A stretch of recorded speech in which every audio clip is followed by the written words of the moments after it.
অনেক দিন অপেক্ষা করার পর সুজন একটা গাড়ি পছন্দ করলো।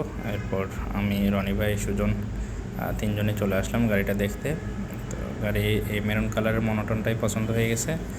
গাড়ির এখন টুকটাক কাজ করাচ্ছি। ফাইনালি সুজনের গাড়ি হয়ে গিয়েছে। সুজন, তোমার অনুভূতি ব্যক্ত করো। After a long time. After long time গরিবের গাড়ি। দ্বিতীয় কথা যে আমাদের মতো সোনার হরিণ নাই, এই যে সোনার হরিণ দেখা হচ্ছে না, এরকম সোনার হরিণ আমাদের কাছে নাই। গরিবের জন্য যা আছে এটাই অনেক কিছু। আমরা সবাই গরিব মানুষ, বাট আলহামদুলিল্লাহ ফর এভরিথিং। ফাইনালি একটা মনোটন হলে হয়েছে, ঠিক আছে না ভাই? ওই যে ভাইও খুশি।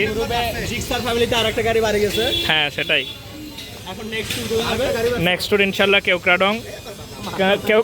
We are coming.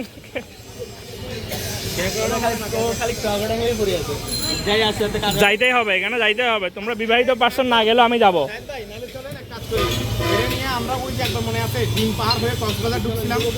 আপনার কেওক্রাডং এর সমস্যা কি? উনি ভাই কেওক্রাডং এ পড়ে যাওয়ার ভিডিওগুলো ভাবিকে দেখাইছে, বুঝছো? সমস্যা না, বাচ্চারা ফ্যামিলি প্যাক মানুষ খেলেও চলবে। এখনো কিছু ফ্যামিলি মানে জিরো ফ্যামিলি। গাড়ির টুকটাক কাজ শেষ করে আমরা বের হয়ে গেছি। এখন আমাদের গন্তব্য একটা খাবারের যে দোকানে বসা। সো আজকে সুজন ট্রিট দিবে, সেজন্য চলে আসলাম 7 ডেজে। আর সবার চাহিদা মোতাবেক, মর্জি মোতাবেক আজকে সুজন সবাইকে দম বিরিয়ানি খাওয়াচ্ছে। সে মহা খুশি গাড়ি কিনতে পেরে। এদিকে রনি ভাই তো খাবার প্লেট হাতে পাওয়া মাত্রই শুরু চলছে একদম। সো যাই হোক, ইনশাল্লাহ দেখা হচ্ছে আমাদের পরবর্তী ট্রিপে কেওক্রাডং ইনশাল্লাহ।